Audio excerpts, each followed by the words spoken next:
Today we're going to give Little Blue a little bit of love. Recently it started kind of shifting poorly.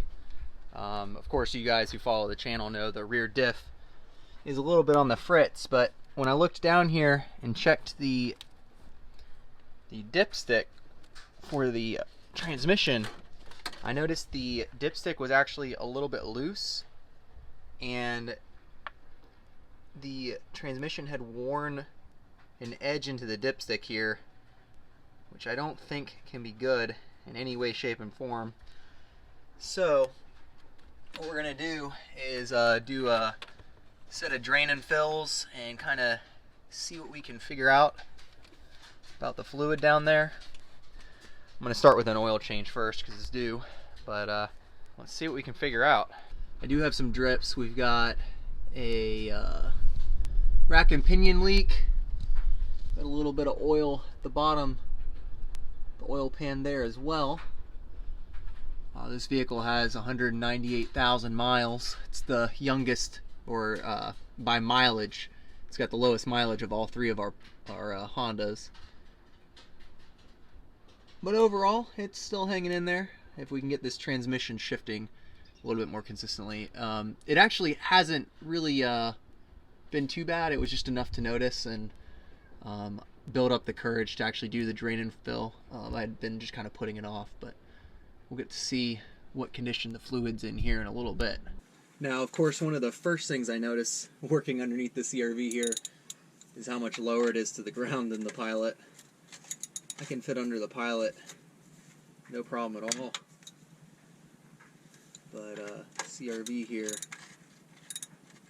good bit harder. Find some working room. We did get the drain plug loose here.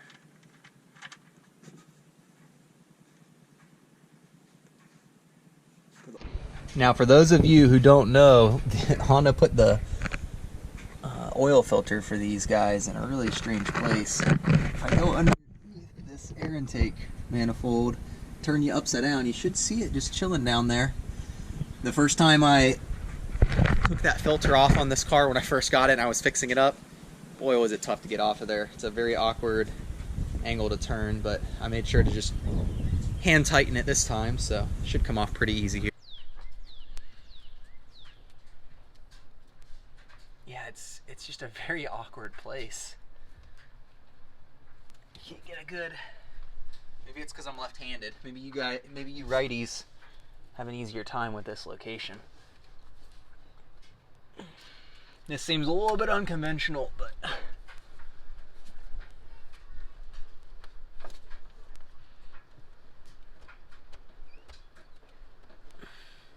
what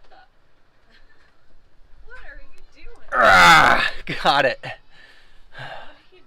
The oil filter is in the strangest gosh darn place on these cars, and it's hard to get a hand on it. I'm out here and I see you like In the motor. literally crawled into the motor.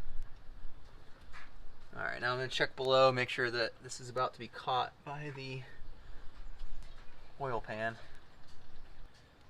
Bing bada boom, got it.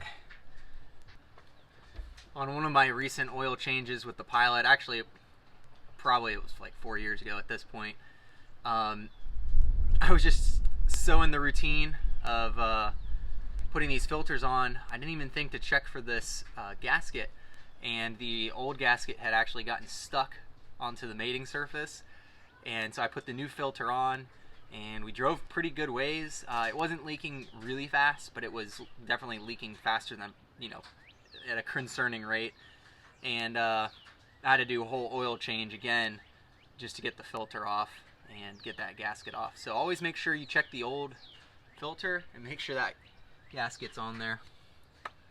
This part right here can be a little interesting. I can see now though they give you a little window. So yeah, that was pretty pain-free this time. Alright, she takes 3.7 quarts, 5W30. And she goes.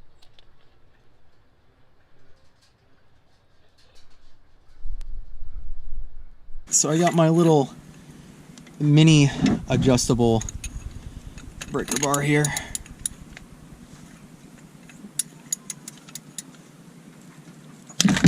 Well, there she goes.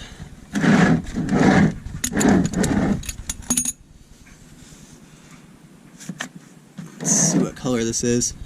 Because the plug up top, the dipstick tube, was out, I'm not sure, you know, all kinds of dirt or contaminants. I don't know when the dipstick popped out. It could have been during our off-road adventure. Well, that doesn't look so good. Pretty sludgy. See a little bit of red coming through the stream of fluid there though. Little magnet there doing its job. So I've got this leftover ATF fluid that I tried in the Pilot. It was pure synthetic, and it says right here that it replaces Honda transmission fluid. In the Pilot, shortly after using this fluid, I forget what the code was, but it was my torque converter got stuck open, and I started researching new transmissions and everything at that time, just thinking it was maybe a sign of the end. But I switched back to Honda fluid, and the torque converter eventually freed itself after tons of miles. It was like 1,000 miles later it freed itself, and I haven't had the code since. I'm going to put this in my CRV as part of the drain and fill. I figure it'll let me get even more decent fluid in there. And I think at this point I plan on actually going with the, the Valvoline Max Life multi-purpose. As you guys know, my CRV is kind of a beater, so I don't want to throw tons of money into the transmission fluid, especially if the transmission's on its way out. But so I'm just gonna kind of put this in for this drain and fill. I'm gonna go get some more of that other fluid, and another day I'll continue with the triple or maybe even quadruple drain and fill procedure, and we'll see if that gets the transmission working a little better for us. I'm not sure if it's gonna work, but this is my transmission filling funnel that I've created for the Pilot. This allows you to fill right through the smaller drain plug of the Pilot. This CRV, of course, has a massive, I'm pretty sure the dipstick is the fill hole, which is pretty cool other than the fact it popped out on me. But alright, we'll see if this funnel's long enough or not. I'm sure it is if I kind of weasel it down there in the right way. So let's get this clean drain plug back in and try to get a flow that funnel can keep up with. That's the downside of this funnel design, is it's got a pretty slow flow. But it works in the Pilot without having to get out the actual drain bolt or the fill bolt, so that's easier in my book. I think I'm gonna have to get a different dipstick for the CRV. It doesn't really want to stay in there. It's got like a very minimal resistance to just pulling right out. Pretty sure some of the off-roading we do will just knock it right out, but it'll be good enough for right now for this drain and fill process, and I'll see what it's going to cost to get a new dipstick, and I'll keep you posted. Hopefully Little Blue is doing a little better by the end of all this.